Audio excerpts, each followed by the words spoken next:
Vamos a hablar de un momento que de verdad lo cambió casi todo en la historia reciente de la Iglesia Católica. Un antes y un después. Hablamos, claro, del Concilio Vaticano II. Ojo a esta frase porque no es una exageración. Se ha descrito así como el hecho más decisivo de la historia de la Iglesia en el siglo XX. No fue una simple reunión, no. Fue un auténtico punto de inflexión. Vale, pero ¿qué fue exactamente? ¿Por qué se le da tantísima importancia? Bueno, pues justo eso es lo que vamos a desgranar hoy. Y para entenderlo bien, esta va a ser nuestra hoja de ruta. Empezaremos viendo la magnitud del evento como un hecho decisivo, luego nos preguntaremos por qué hizo falta un concilio, conoceremos a los dos papas que lo marcaron, veremos el resultado, esos famosos 16 documentos, y terminaremos reflexionando sobre su legado, que se resume en dos palabras: renovación y tradición. Empecemos por el principio.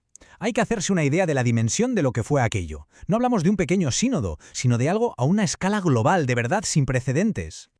A ver, para ponernos en situación, estamos entre 1962 y 1965. Durante esos años, unos 2000 obispos, los llamados padres conciliares, de todas partes del mundo se reunieron en Roma. Fue el encuentro más internacional y representativo de la historia de la Iglesia. ¡Una pasada!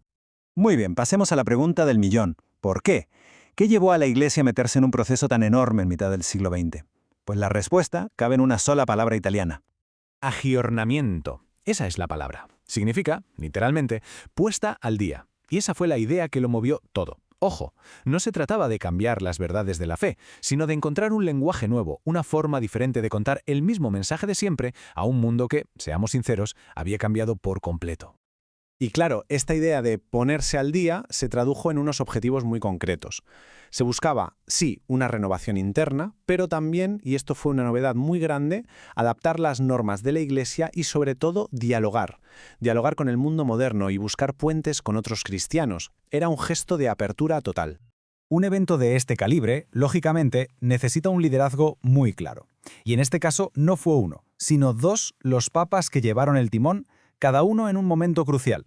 Primero, Juan XXIII. Fue él quien tuvo la intuición, la audacia de convocarlo.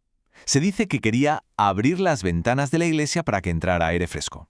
Y cuando él falleció fue Pablo VI quien recogió el testigo, quien se aseguró de que todo ese trabajo ingente llegara a buen puerto y se clausurara como debía. Vale, años de debates, de discusiones, de muchísimo trabajo. ¿Y cuál fue el resultado tangible? Pues todo se plasmó en una serie de textos que marcarían el camino a seguir. 16. Ese es el número clave. Del concilio salieron 16 documentos finales. No se proclamó ningún dogma nuevo, pero sí se marcaron las líneas maestras de la Iglesia para el futuro. Y estos 16 documentos no eran todos iguales, se organizan como en 3 niveles. Las 4 constituciones son, digamos, el corazón, los textos teológicos más importantes. Luego están los 9 decretos, que son mucho más prácticos, sobre la vida de los curas o los medios de comunicación, por ejemplo.